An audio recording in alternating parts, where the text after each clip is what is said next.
Hello mga kaipon! Blessed day po sa ating lahat. Ayan, pag-usapan natin ang magiging bonus ninyo, no? Mga magiging bonus at 13-month pay, bigayan na. 'Di ba? Kasi malapit nang matapos ang taon.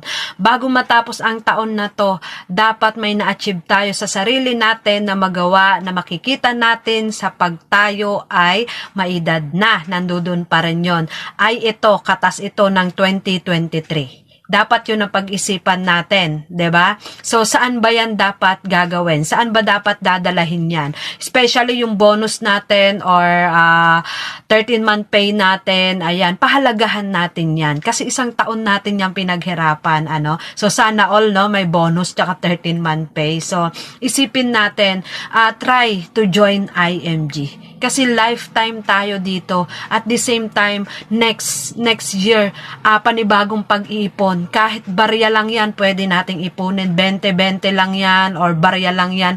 Kayang-kaya po natin yung ipunin. Like kami, no, naiipon namin yan. Ako, personally, 100 ako everyday. Pero before 20 lang ang nilalagay ko. Naipon ko po yan. So, ganun din kayo. Kayang-kaya natin yung gawain. At the same time, may mga iba pang benefits po tayo. May 63 benefits tayo. I-discuss ko yan sa'yo. Mag-PM ka or mag-comment ka dyan paano, no? Para matulungan ko po kayo. PM na, join